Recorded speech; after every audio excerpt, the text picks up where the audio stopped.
요한복음 1장입니다. 요한복음 1장입니다.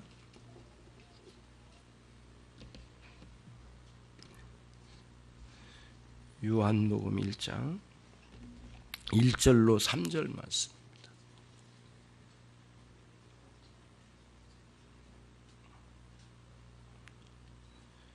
제가 읽겠습니다. 여러분 보십시오. 태초에 말씀이 계시니라. 이 말씀이 하나님과 함께 계셨으니 이 말씀은 곧 하나님이시라.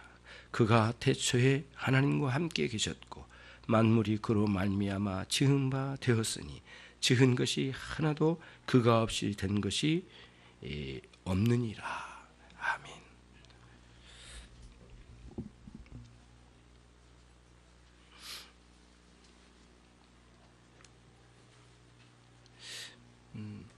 초대 교회의 배경이 됐던 로마 제국은 기독교인들을 무자비하게 핍박을 했습니다. 그 극단적인 상황이 계속 진행되다가 이 요한 사도가 그 반모섬으로 유배를 당할 무렵에는 아주 심각할 정도로 많은 핍박에 빨려 들어가기 시작했습니다. 그 무렵에 그리스도께서 다시 오신다는 약속은 이루어지지 않고 사람들은 그리스도인들을 잡아내어 죽이기를 서슴지 않는데 이때의 최고의 위로는 어디에 있는가? 그리고 예수 그리스도는 우리에게 위로가 되시는가라고 하는 큰 의문점이 교회에 이렇게 유행처럼 번지기 시작했습니다. 이때에 요한 사도가 진리의 말씀을 들어서 성도들에게 각 교회에 전하지 않고는 견딜 수 없는 상황이 되었죠. 그래서 다른 복음서와는 다르게 가장 늦게 쓰여진 이 요한복음은 마태, 마가, 누가복음과는 조금 다르게 기록되어져 있는데 마태, 마가, 누가복음은 예수님께서 이 땅에 오셔서 사역하신 내용, 그리고 어떻게 예수님 어떤 모습으로 우리에게 구원의 역사를 이루셨는가, 그런 모습들을 묘사하고 그거를 설명해내는 데다가 굉장히 집중을 많이 했습니다. 마태, 마가, 누가복음은. 그런데 요한복음은 조금 다르게 했습니다.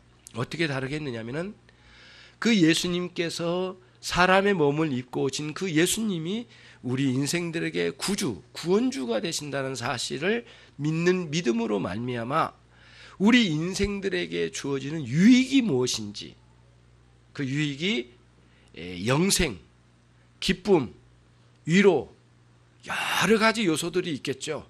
그래서 그러한 우리 성도들이 이 땅에서 예수님을 믿어 누리게 되는 유익에 대한 내용으로 집중합니다. 그래서 요한복음은 전체가 예수님께서 우리에게 가져다 주시는 구원의 은총의 열매의 혜택을 우리에게 알려주려고 하는데 초점을 맞췄죠. 그래서인지 요한복음에는 생명, 영생이란 용어가 무수기로 많이 나옵니다. 전체 흐름 속에 마지막 부분까지 그런 내용으로 꽉 채워져 있어요. 요한 사도가 요한복음을 반모섬에서 기록할 때에 어떠한 의도로 이 요한복음을 썼는지를 알 수가 있고요. 지난주 설교에서 우리가 들었던 것처럼 20장 30절과 31절에서 우리가 들었던 것처럼 요한 사도가 요한복음 이 책을 쓰는 것은 사람들로 하여금 예수 그리스도께서 하나님의 아들 되심과 우리들의 그리스도 되심을 알게 하려 하는 것이고, 또 그 사실을 믿음으로 말미암아 그들에게 생명을 얻게 하려 함이라라고 그런 목적, 요한복음의 기록 목적을 명확하게 했습니다. 그래서 20장 30절로 31절을 우리가 지난주에 함께 요한복음의 기록 목적을 함께 배웠고요. 오늘은 1장 1절로 3절 말씀을 통해서 영원하신 말씀 예수 그리스도로 오늘 이 시간 함께 배워갈 수 있는 시간 되시기를 바랍니다. 우선은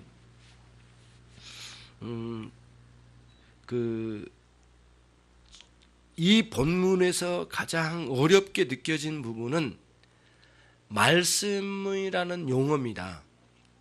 호로고스라고 하는 이 용어인데요. 이 본문 한번 1절로 3절을 한번 보십시오. 제가 이렇게 한번 읽어볼게요. 태초에 성자 하나님이 계시니라. 이 성자 하나님이 하나님과 함께 계셨으니 이 성자 하나님은 곧 하나님이시라. 성자 하나님께서 태초에 하나님과 함께 계셨고 만물이 성자 하나님으로 말미암아 지은 바 되었으니 지은 것이 하나도 성자 하나님이 없이는 된 것이 없느니라. 이렇게 읽으면 맞습니다. 틀리지는 않아요.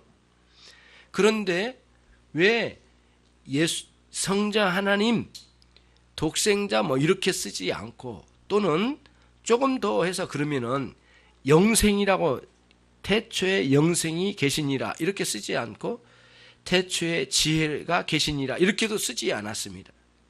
왜 이렇게 그러면은 요한 사도는 로고스라는 용어를 사용하여 여기에 기록했을까요? 이것이 오늘 우리에게 이제 큰 관심이라 이런 말씀입니다. 우선은 이겁니다, 여러분. 말씀이라고 하는 기능적인 면을 먼저 한번 생각을 해볼게요. 여러분, 그 사람과 사람 사이에 인격적으로 교제를 하려면 말이 통해야 되겠죠.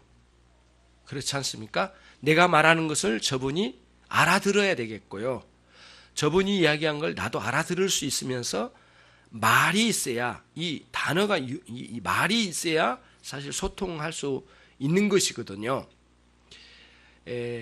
사람의 속사정을 알 길이 없는데 말을 해주면 압니다. 그 속에 우리의 마음속까지 들어가지는 않더라도 같은 원리입니다.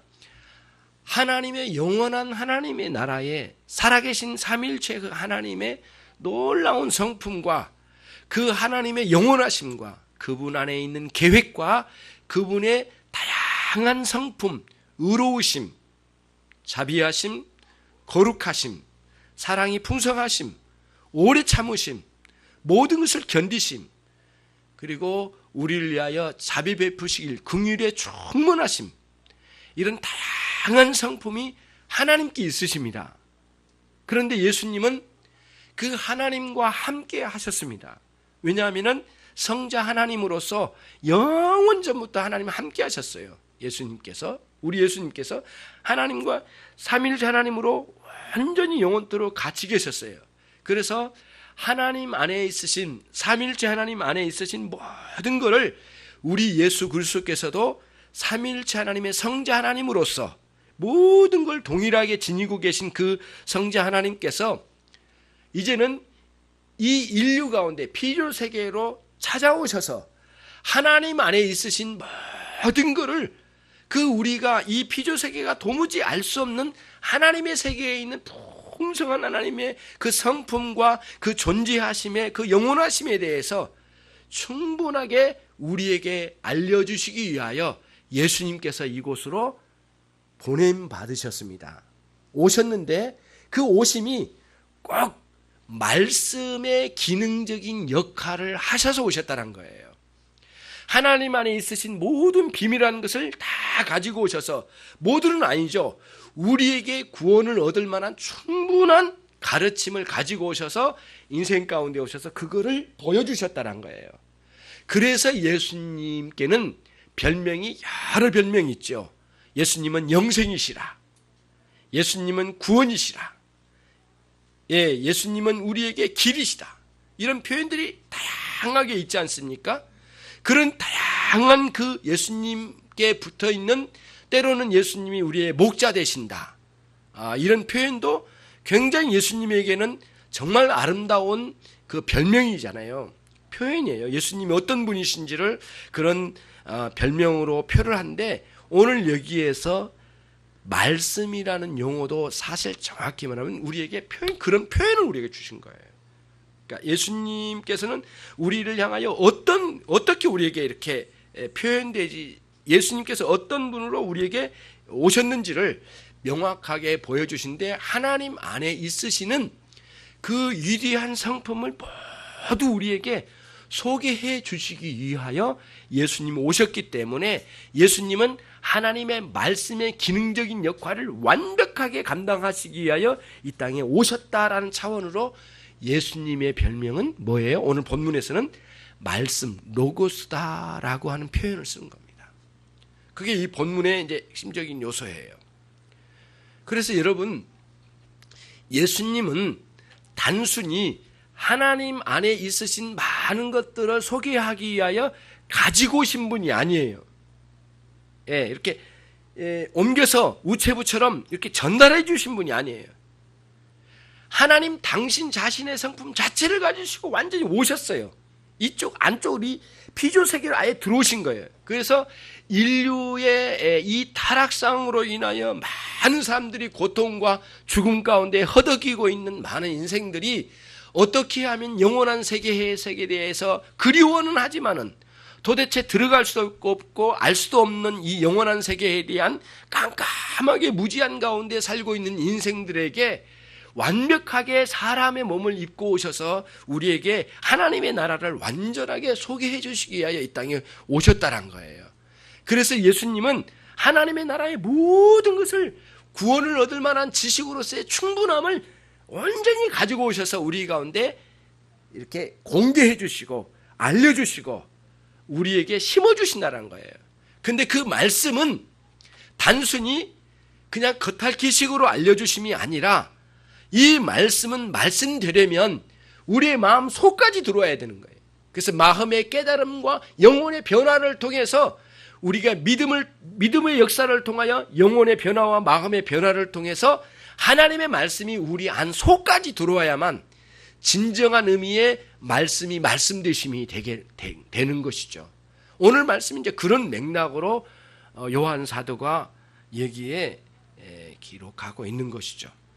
여러분 1장 1절을 한번 보십시다. 태초에 말씀이 계시니라. 느낌으로 한번 읽어보셔요. 여러분 태초에 말씀이 계시니라, 이 말씀은 창세기 1장 1절과 굉장한 대비를 이루어요. 태초에 하나님이 천지를 창조하시니라. 그 위대하신 하나님의 말씀이 처음 쏟아져 나왔는데, 그때 첫 번째 말씀이 태초에 하나님이 천지를 창조하시니라 라고 하는 선언입니다. 선언. 그런데 요한복음 1장 1절도 선언입니다. 선언이라고 하는 것은 무엇이냐면요, 너희들이 믿든지 믿지 아니하든지 이것은 사실이니라 라고 하는 선포입니다. 그러니까 어떻게 보면은 성경은 선포지, 어떤 면에 있어서는 믿지 않으려고 하는 인간들에게 믿으라고 사정하고 설득하는 게 아니에요. 믿지 않으려면 놔둬라, 그런 의미도 담겨져 있어요. 굉장한 의미가 있거든요. 그러니까 이게 이런 선언이 있는 곳에는 반드시 그 뒷배경에 무언가 있어요. 그게 무엇일까요? 선언할 만한 뒤에 뭔가가 있는 것이에요. 그렇기 때문에 선언이 하는 거거든요. 반드시 사실이 아니면 이렇게 선언할 수 없는 것이고요. 또 하나는 뭐냐면은, 만약에 예수님께서 말씀이시라고, 하나님의 말씀이라고 하는 선언할 만큼의 뭔가가 있으시지 않으면은 결코 이렇게 선언될 수가 없는 거예요. 잘 생각해 보세요. 감히 하나님의 말씀이라고 선언할 만한 사람들이 이 땅에 어디에 있느냐고요. 하나님의 모든 것을 완벽하게 알려주실 수 있는 분이 이 세상에 어디에 있느냐고요. 선지자나 사도들도 하나님의 말씀을 받아서 옮겨줄 뿐이에요. 그렇잖아요. 옮겨도 우리 귓가에까지밖에 못 들려주는 거예요. 아무리 뛰어난 선지자와 사도일지라도. 무슨 의미인지 아시겠죠? 결국에는 우리의 마음과 영혼까지 변화시켜 심겨주시기 위해서는 하나님만이 역사하실 때에 가능한 일이라는 거예요. 그래서 여기서 태초에 하나님의 말씀이 계시니라라고 하는 이 선언은 그 말씀 자체이시고 하나님 자체이신 그분이 우리에게 오셔서 우리의 심령, 영혼과 마음까지 변화시키시는 그 능력의 말씀으로 오셨다. 그런 선언이에요.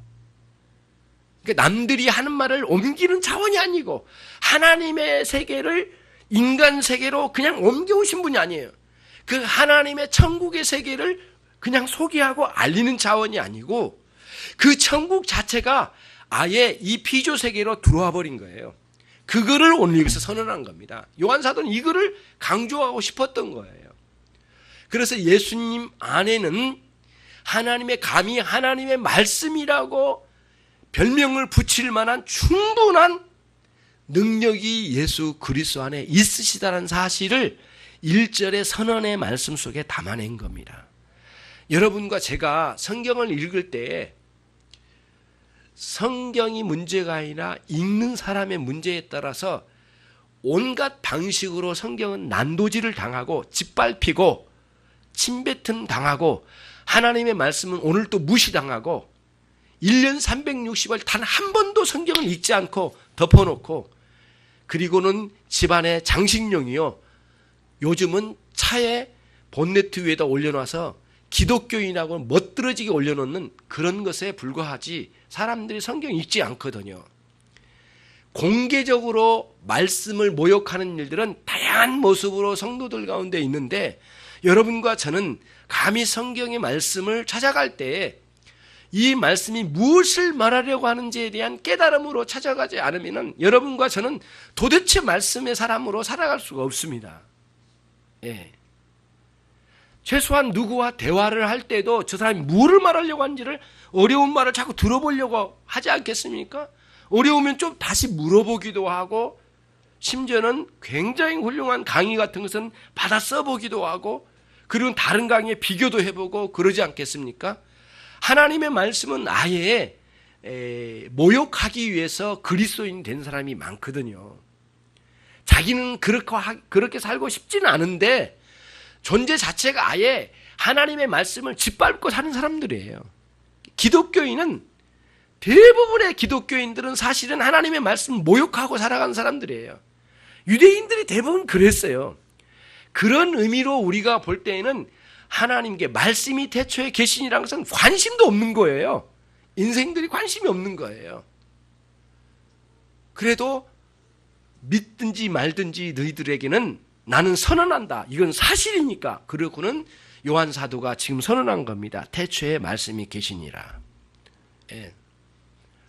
이 선언을 여러분들이 매우 심각하게 받아들이고 요한복음에 도전해 나가기를 바라요. 그래서 제가 이제 오늘 여러분들에게 숙제를 하나 드릴게요. 저와 여러분이 이 요한복음을 계속 설교해 나갈 동안에 요한복음을 최대 30번 읽읍시다. 예? 저 이렇게 안 물은데 아멘입니까? 예, 30번 도전해 봅시다. 제가 여러 가지 지금 생각을 해오고 왔던 거예요. 우선 요한복음을 이렇게 우리의 신앙에 일단 기둥으로 세워놓고 이제 이번 기간만 세워놓고 요한복음에서 다른 성경으로 옮겨가는 거 이렇게 비교하면서요. 그래서 요한복음 몇 번이요? 30번을 읽기에 도전을 하자 이거예요. 그것도 막 읽어대는 읽음이 아니라 아주 신중하게 아주 정독을 통해서 30번을 읽는 거예요. 요한복음 30번 읽어가면서 그 사이에 제가 자료를 계속 제공할게요. 요한복음이 어떤 구조로 되어 있고 뭐를 말하려고 하는지 그 내용의 핵심 어려운 용어는 설교를 통해서 계속 설명해 나가고 계속 도와드릴 테니까 저와 같이 함께 30번을 정독해 나가자고요. 그렇게 하시겠습니까?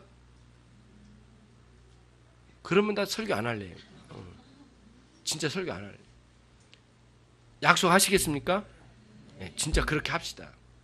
제가 굉장히 지금 마음에 생각을 하고 몇 날 며칠 생각을 해오고 온 거거든요. 요한복음은 오늘 이제 첫 번째는 이번 주간 꼭 한번 읽어오세요.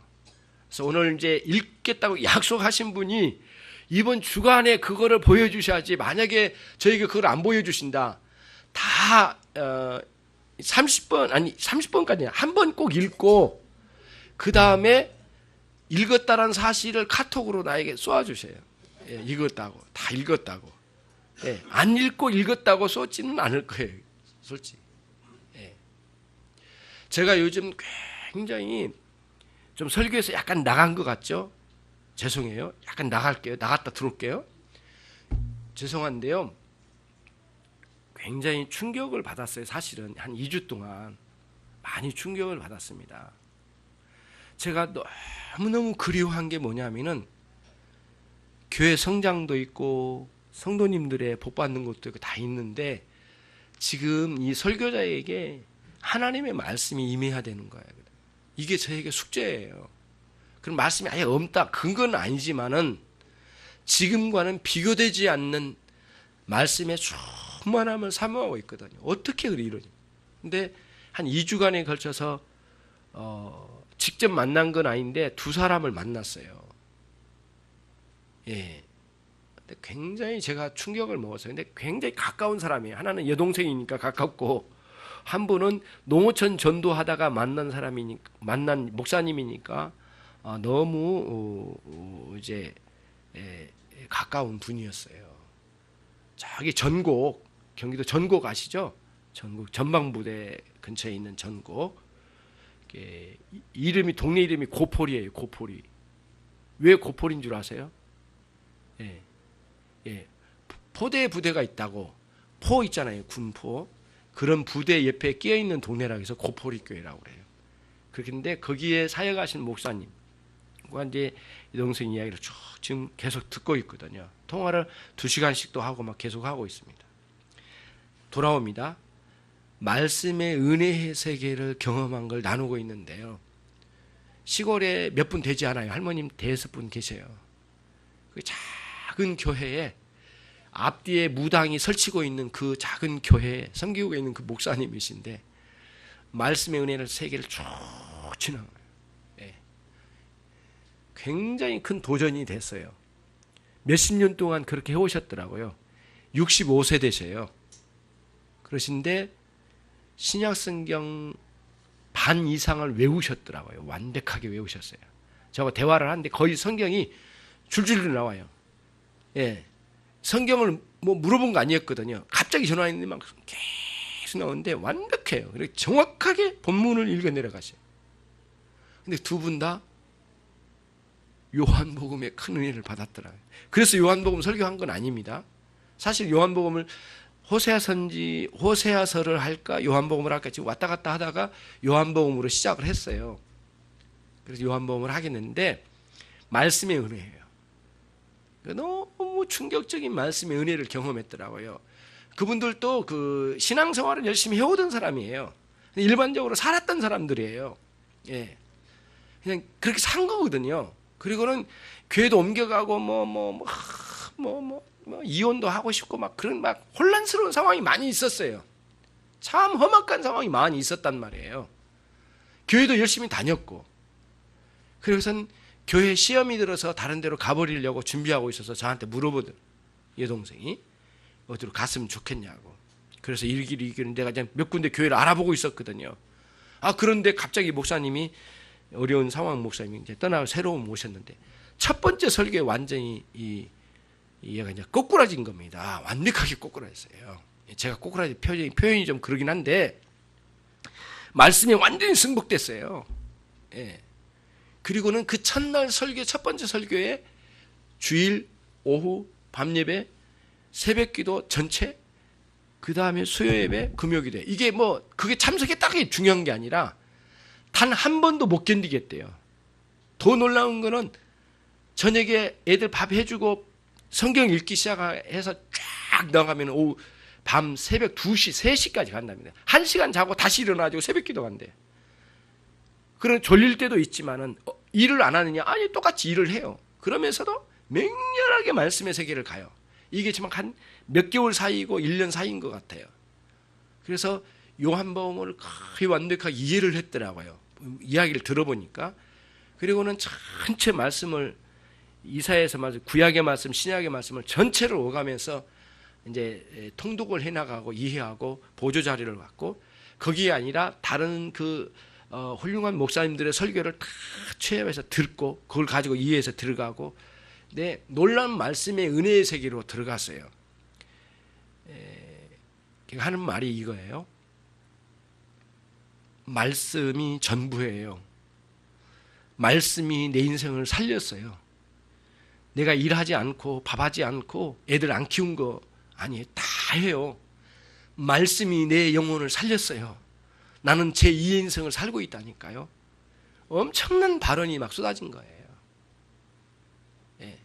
시간만 나면 모바일로 막 성경을 열어서 읽으며 묵상하면서 또 가고, 한 번은 대치동 계단을 오르면서 퇴근하는데 전철에서 성경을 이렇게 읽다가 문이 쫙 열려서 대치동 내려야 될 것인가 내려서 그 방금 읽었던 내용을 딱 생각하면서 계단을 올라가는데 수백 명의 사람들이 계단을 오르고 내려오는데 그 사이를 지나가는데 강하게 말씀하시더래요.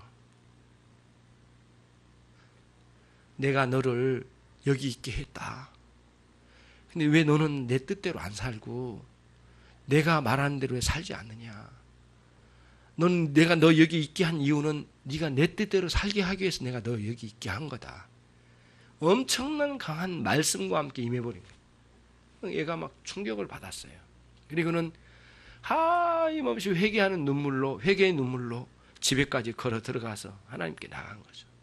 이거를 남편에게 아이들에게 알렸는데 아이들에게도 큰 유익을 얻고 있나 봐요. 아이들도 성경을 같이 읽어내려가면서 같이 나누기도 하고, 애들도 공부 잘합니다. 열심히 합니다. 게으르지 않아요. 할 일 다 해요. 정말 부지런한 사람들인데 그런 말씀의 세계를 가진 거예요. 제가 좀 걔에 대해서 절망을 많이 했거든요. 얘가 언제나 믿음이 성장할까. 굉장히 감사하게 올바르게 변화가 이루어지고 있어요. 아까 드렸던 고포리교회 목사님도 마찬가지예요. 말씀의 세계로 깊이 들어가서 사는데 은혜를 받았는데요. 자유주의 신학자 감리교단의 목사님들을 만났답니다. 첫 번째 회심하고 돌아와서 교회에 왔는데요. 너무너무 기뻐가지고 그 기쁨을 표현했더니 감리교단 목사님들이 뭐라고 하는 줄 알아요? 야, 이 바보 같은 자식아. 그렇게 말했대요. 실제로 그랬대요. 욕을 하면서. 이 바보 같은 놈아, 이놈아. 처음에 회심할 때는 다 그래 이놈아. 조용히 해 이놈아. 다 알아 우리가.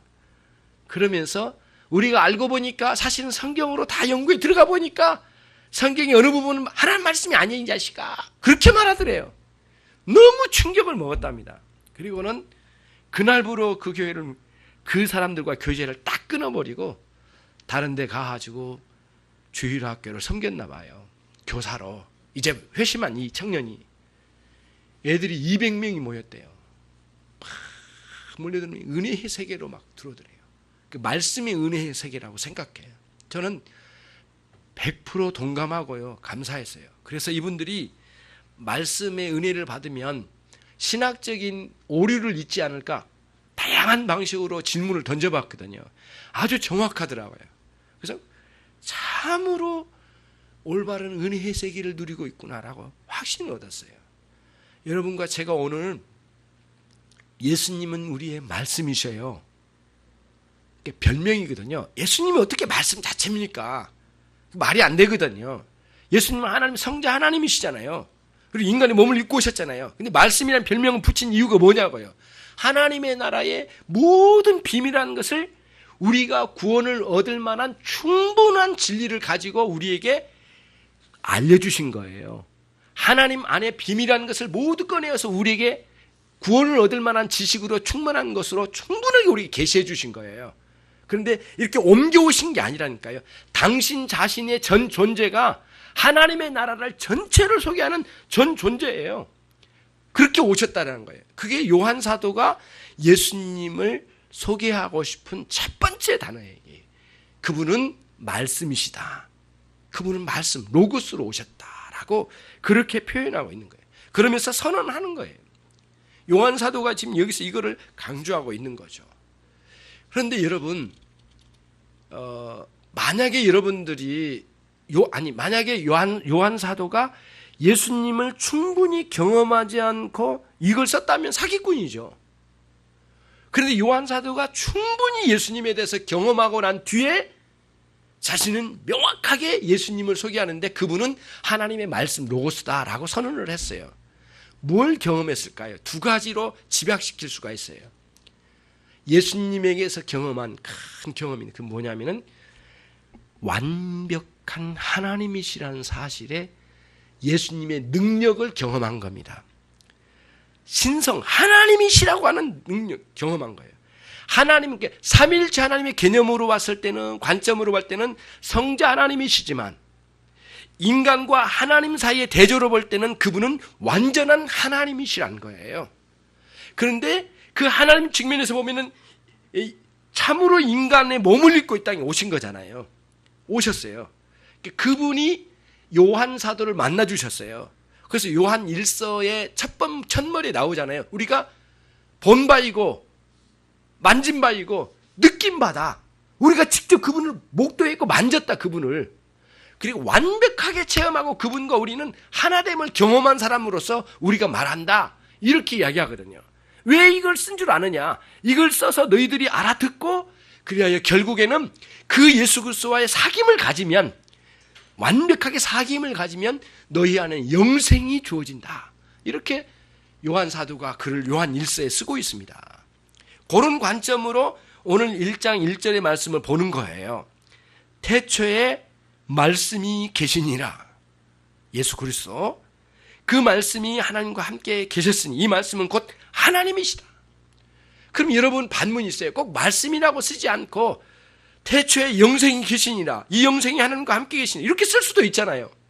그런데 왜 말씀이라고 썼냐고요. 이게 문제예요. 이 본문이. 이거는 양쪽 면을 완벽하게 조화를 이루는 말씀이에요. 어떤 뜻이냐면은 하나님 측면에서도 우리 인간에게 찾아오시는 유일한 통로가 말씀이에요. 인간이 하나님을 알아가는 유일한 통로는 말씀이에요. 그 외에는 아예 제로예요. 아무것도 없어요. 없다고 봐야 돼요. 그 외에 하나님을 제대로 만나려면 말씀으로 통해서 만나야 된다는 거예요. 여러 가지 환상이나 어떤 기적이나 이런 것들은 보조적인 자료일 뿐이에요. 그게 마태, 마가, 누가복음에 굉장히 많이 나왔어요. 요한복음에는 그런 소개가 별로 많지 않아요. 몇 가지, 7가지인가 이렇게밖에 안 나와요. 마태, 마가, 누가는 굉장히 많아요. 그건 뭐예요?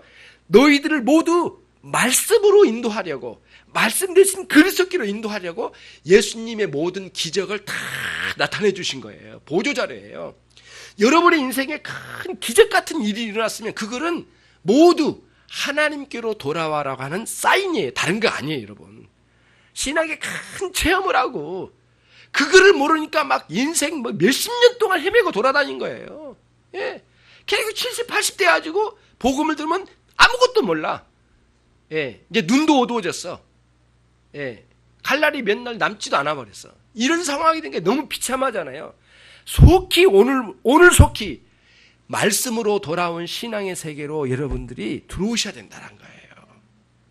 하나님은 유일하게 딱 한 가지, 말씀으로 찾아오신 거예요. 그래서 언약도 말씀으로, 천지 창조도 말씀으로 이루신 거예요. 정말 놀라워요. 여러 가지 면에서 다 모든 말씀이에요. 성령께서 역사하실 때도 오로지 말씀과 함께 역사하신 성령님의 역사하심만이 진정한 의미의 성령의 역사하심으로 이해할 수 있고 안전하게 받아들일 수 있는 거잖아요. 다양한 기적들이 있지만은 그 분별하기란 참 쉽지 않아요. 근데 항상 말씀으로 분별되고 말씀과 함께 역사하셔서 영혼을 변화시키시는 성령님의 역사하심만이 진정한 의미의 역사라고 보는 거죠.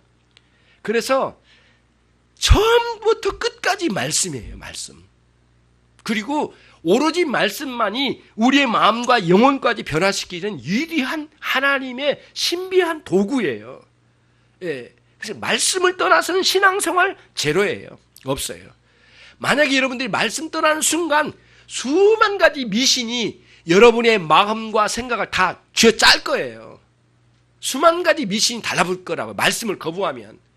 그러니까 이 땅에 뭐 기독교의 모양새를 가지고 나온 사람들이 뭐 말씀을 떠나서 막 살려고 했던 모든 족속들이 다 멸망했어요.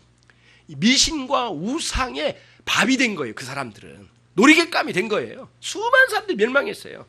수많은 사람들이 교회를 다니고 신앙생활을 하지만은 미신에 찌들어 있어요. 하나님을 이 생각에서 그려내면서 말씀을 떠나니까 하나님을 막 신령한 할아버지 정도로 그려놓고 막 이런 식으로 망상 속에 하나님을 그려가지고 하나님을 섬기려고 하는데 다 싸그리 망상이에요. 다 우상 미신단이. 예. 교회를 다녀도 말씀이 없는 거예요. 말씀에서 우리에게 어떻게 찾아오시는 말씀을 통하여 들어가야 되는데 누가 눈을 떴느냐고요 지금. 그러니까 요한복음 30번 읽어야 된다니까요. 너무 크면 줄여드릴까요? 일단 30번. 그리고 첫 번째, 이번 주 한 번 꼭, 한 번은 요한복음 21장까지 이루어졌어요. 1장의 1절로 18절까지가 서론이에요. 그 본론은 1장 19절로부터 시작이 쫙 돼요. 12장 끝절까지. 그리고 13장부터는, 이제 13장부터는 확 바뀌어요. 바뀌는 게 뭐냐면 예수님 갑자기 고난받으심으로 들어가셔요. 말씀 전하시다가. 그리고 십자가에 죽으셔요. 부활하시고. 그게 20장으로 딱 끝나요. 그러면 21장은 베드로를 다시 부르시는 장면 한 장으로 딱 이루어져 있어요. 그래서 21장은 부록처럼 있다라고 해서 21장을 따로 떼놓고는 하는데 아무튼 20장, 21장까지 쭉 읽어 내려가는데요. 여기서 우리들이 한 2시간 반, 2시간 정도나 2시간 반 정도면은 충분히 읽을 수 있다고 생각해요. 그러나 시간에 꼭 하려고 하지 말고 속도를 내지 말고 정독을 해서 요한복음을 쭉 읽어 내려가자고요. 계속해서. 그렇게 하시겠습니까? 제가 누구를 보고 있어요 지금.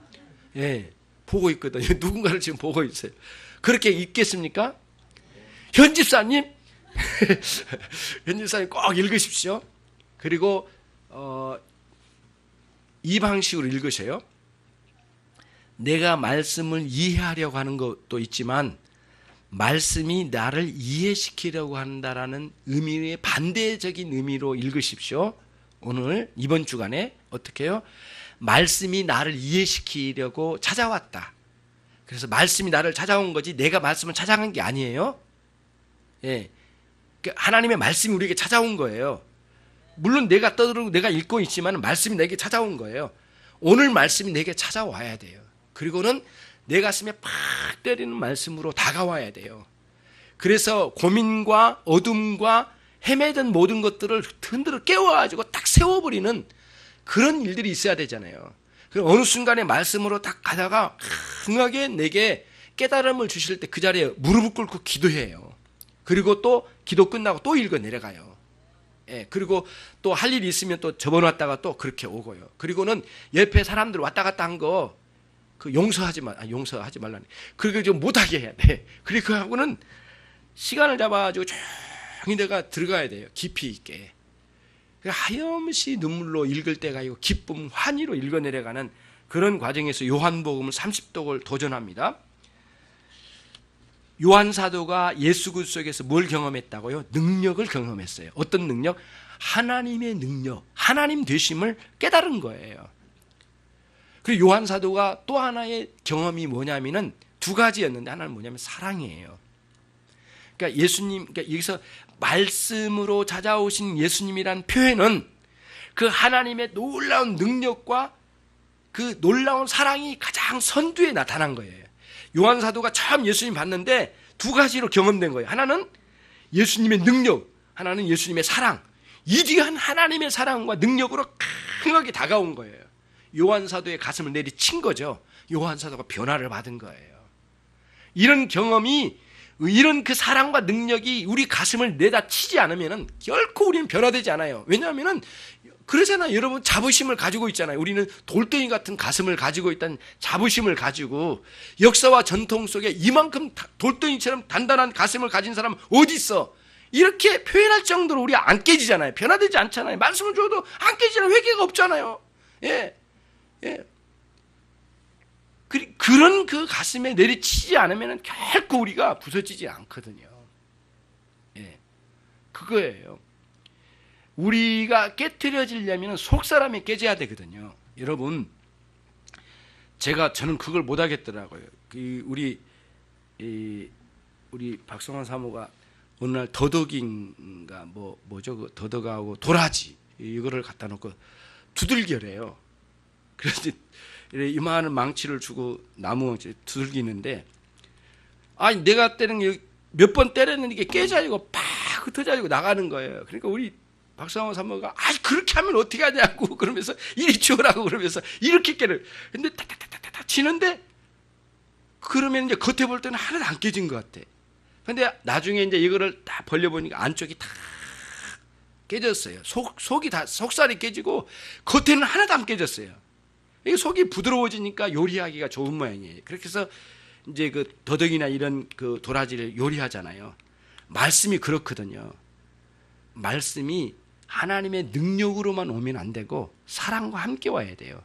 그래서 말씀이 우리의 속사람을 속적으로 두들겨 패야 돼요. 이렇게 타타타타 쳐야 돼요. 그럼 속은 깨지고 겉은 그대로 있는 거예요. 그런 형태로 변화가 일어나야 되거든요. 그러니까 말씀을 전하면 어떤 사람은 에이 모르겠다, 당신이 뭔데 나를 간섭해, 그리고 튀어나가버린 사람 있잖아요. 그거는 아까 제가 잘못 때려가지고 깨져버린 그 도라지처럼 흩어져 버린 거예요. 예, 하나님께서 야 이리 줘 이렇게 하는 거예요. 그래서 사랑과 능력으로 두들긴 거죠. 요한 사도가 그 경험을 했다는 거예요. 그래서 강하게 경험한 거예요. 그분은 말씀이셔요. 하나님의 모든 세계를 충분히 알려주신 말씀으로 강한 경험을 하게 된 거죠. 말씀과 능력으로 충만하게 경험한 요한 사도가 오늘 예수님을 소개하기를 그분은 말씀이시다라고 소개한 것입니다. 네. 자, 그러면은 이제 겁니다.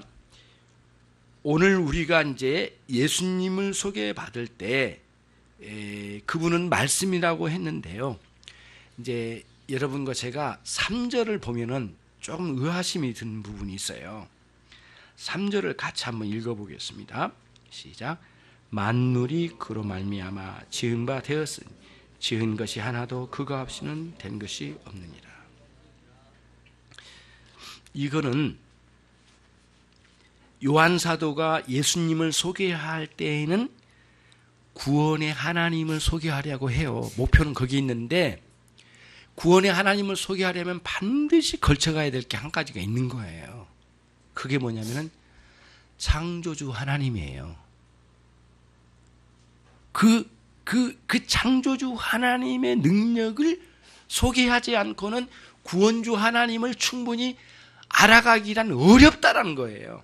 그리고는 가장 이상적인 소개의 방식은 구원의 하나님을 소개하는 건데 목표는 창조주 하나님을 소개하는 거예요. 그게 이 본문 3절에 있는 비밀이에요. 그러면 여러분, 예수님을 소개하는데 뭔 창조주 하나님일까? 이렇게 말하면 제가 이제 말씀을 드릴게요. 여러분, 창조주 하나님 하면 사람들은 성부 하나님만을 생각할 우려가 있어요. 그렇지 않아요. 창조주 하나님이면 성부, 성자, 성령 삼일체 하나님의 창조의 역사의 하나님을 말한 겁니다. 구속주 하나님을 말할 때는 성부 하나님, 성자 하나님, 성령 하나님, 삼일체 하나님의 협력적으로 우리를 구원하신 역사예요. 이 구원을 계획하시고 만세전에 함께 하신 성부 하나님, 그 구원을 실행하시려고 이 땅에 내려오신 성자 하나님, 오늘 그 구원을 우리에게 전달하시는 성령 하나님, 이와 같이. 그러니까 창조의 역사도 마찬가지예요. 삼일체 하나님께서 함께 창조의 역사를 일궈 나가신 거예요. 그래서 오늘 이 본문에도 예수님 당신 자신은 창조의 역사에 함께 하셨고 그분이 아니면 창조의 역사는 이루어지지 않았다라고 표현을 해요. 예수님 아니면. 그리고 또 창세기 1장 1절과 2절에 보면은 천지를 창조하시니라 해놓고 그 2절에 보면은 뭐라고 하냐면 하나님의 영이 온 우주 만물 가운데 운행하시니라 라고 되어 있어요. 성령님께서. 그러니까 창조의 역사도 성부, 성자, 성령님이 함께 역사하셨다는 것을 알 수가 있어요. 그리고 이제 히브리서의 말씀에 보면 예수 그리스도로 말미암아 하나님 아버지께서 예수 그리스도로 말미암아 만물을 창조하셨다고 되어 있어요. 그러니까 삼일체 하나님의 창조와 구원의 역사예요. 그러니까 오늘 여기서 이제 예수님을 소개할 때 반드시 이 소개를 안 하면 안 되는 거예요. 그래서 그가 아니면 어떤 피조물도 여기에 피조되지 아니하였다라고 하는 선언을 이제 요한 사도가 여기서 말한 거죠. 창조의 능력이신 예수 그리스도, 구속의 능력자이신 예수 그리스도라는 거예요.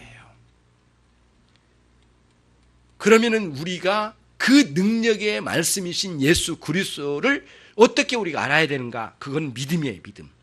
믿음의 역사를 통하여 예수 그리스도가 그렇게 능력 많으시고 사랑이 많으신 분으로 믿어지는 놀라운 역사가 우리에게 경험되어야 돼요.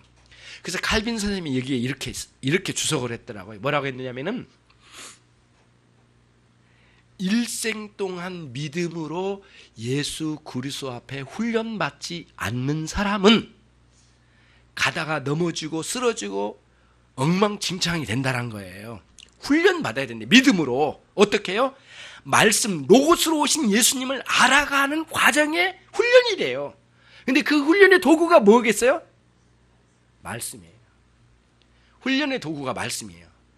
다른 게 아니라는 게 말씀. 기도도 말씀에 보조적으로 나온 거잖아요. 기도가. 기도는 말씀이거든요. 말씀이 있어야 기도가 있고 기도돼야 말씀이 되는 거거든요. 항상 같이 짝을 가진 거예요.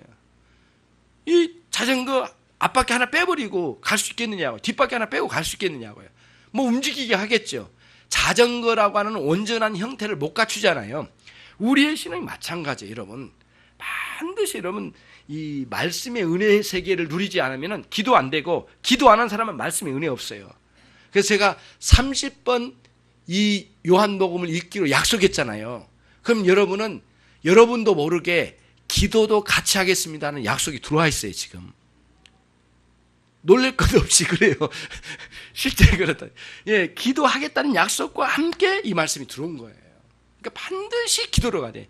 조지 밀러 목사님 같은 경우는 먼저 기도하라. 기도하고 읽으라. 기도하고 읽으라. 계속 거기 주님이 계시다. 오늘 만나라. 막 계속 나와요. 엄청난 은혜의 세계로 들어가는 거죠. 그래서 여러분과 제가 이 땅에 사는 동안에는 믿음으로 훈련받는 삶을 살아야 돼요. 창조에 대해서 로마서 11장 가겠습니다. 로마서 11장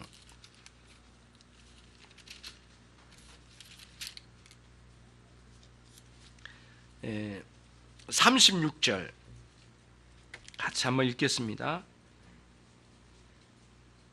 시작. 이는 만물이 주에게서 나오고 주로 말미암고 주에게로 돌아감이라. 영광이 그에게 세세에 있으리로다.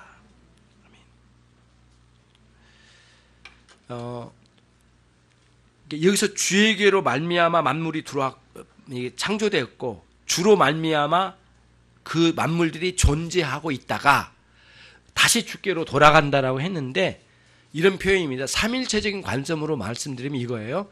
성부 하나님이 성자 하나님을 통하여 창조의 세계로 말미암아 창조의 물이 세계에 있었고, 성부 하나님께서 성자 하나님을 통하여 성령 하나님과 함께 우리의 인생을 존재케 하시고, 성부 하나님께서 성자 하나님과 성령 하나님께서 함께 하시는 그 영원한 세계로 만물이 돌아가는 거예요.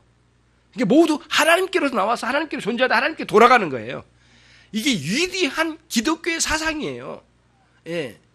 개혁주의 신앙에서 성경 요절은 요한복음 3장 16절이 아니라 로마서 11장 36절이라는 거 여러분 아시고 계시나요? 굉장히 이 부분이 중대한 문제예요. 하나님 아버지께서 성자 하나님으로 말미암아 성령 하나님과 함께 이 세상 창조하셨고, 이 모든 존재를 지탱하게 하시고, 그리고 모든 존재가 다시 삼일체 하나님으로 돌아가는 거예요. 그래서 그거를 가장 믿음의 표로 완벽하게 보여준 게 뭐냐면 세례식이에요.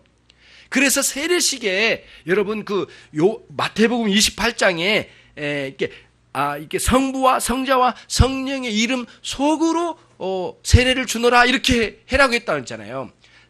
성부와 성자 이름 속으로 돼 있어요. 그러니까 성부, 성자, 성령님 안으로 들어가는 세례예요.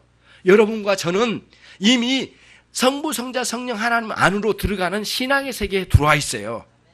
그럼 우리가 이제 나중에 예수님께서 이 세상의 만물을 다 통일하시고 새롭게 하실 거예요.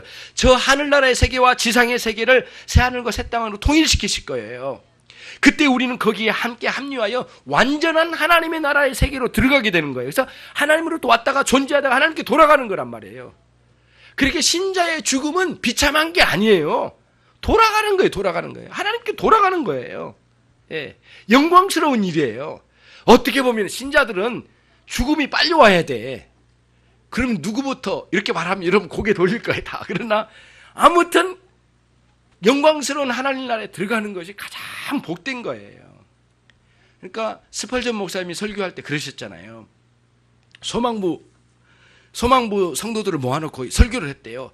여러분, 가장 영광스러운 분들입니다. 자, 젊은이, 저 새내기들 같은 애들은 하나님 만나려면 멀었습니다. 여러분들은 잠시 후입니다. 그러니까 얼마나 영광스럽습니까? 이렇게 이야기해요. 근데 거기에 저는 처음에 읽으면서 약간 유머를 섞어서 이야기하는 건지 이게 좀 이해가 안 돼서 처음에. 근데 내용을 다 읽었는데요. 천만의 말씀. 처음엔 저도 웃었거든요. 나중에는 웃지 못하겠더라고요. 참으로 옳은 말씀이더라고요. 영광스러운 주님 앞에 우리 먼저 갑시다. 주님 부르신 날을 기대합시다. 굉장히 놀라운 말씀이에요. 그러니까 하나님을 크게 만난 사람들은 뭔가 다른 면이 있으시죠. 말씀을 정리합니다. 예수님은 하나님의 영원한 하나님의 속성을 우리에게 완벽하게 소개하시기 위하여 말씀으로 오셨습니다. 그러면 우리는 이 세상을 향하여 작은 예수로서 또다시 말씀으로 세상에 선포하고 있는 중에 있습니다. 여러분들이 어떤 삶을 사느냐에 따라 모두 사람들이 보고 있습니다. 보고 있는데 그 어떻게 사느냐에 따라서 사람들은 기독교가 뭔지, 예수님이 누구신지, 하나님이 누구신지, 성경이 뭐라고 하는지를 알게 되는 건데 우리들이 모두 말씀으로 움직인 겁니다. 살아 움직이는 말씀으로. 그럼 굉장히 중요하죠. 예. 여러분들은 자체가 이미 하나님의 나라의 게시판이에요. 계속 공고판이에요, 지금. 그런데 엉망진창으로 살아간다? 그럼 이 게시판하고 이 자기 자신하고 이게 안 맞는 거잖아요. 그것처럼 모욕적인 게 어디 있겠습니까? 그리스도인답게 살아야 된다는 거죠. 여러분은 또다시 세상을 향한 말씀 자체가 되신 거예요. 굉장히 감사함으로 우리들이 살고 영광스러운 신자의 삶을 살아야 되지, 믿음의 삶으로. 그럭저럭 살아서는 결코 안 된다는 것이에요. 여러분과 제가 이 요한복음의 비밀을 계속 알아가는 과정들이 되기 위해서 함께 이 말씀을 꼭 읽어내려 가셔야 된다는 것을 말씀드리고 숙제를 내드립니다. 다음 주에는 꼭 한 번씩 읽고 오십시오. 같이 기도하겠습니다. 하나님 아버지 감사합니다. 주의 종들이 이 시간 성찬에 함께 참여하고자 합니다. 종들을 특별히 사랑해 주시고 붙들어 주셔서 예수 그리스도께서 우리를 위하여 모든 것을 내어놓으심을 이제 이 성찬을 통하여 표하십니다. 하나님, 우리가 믿음으로 받게 해주시고 종들에게 은혜로 충만케 해 주옵소서. 예수 그리스도의 이름으로 기도 올리옵나이다. 아멘.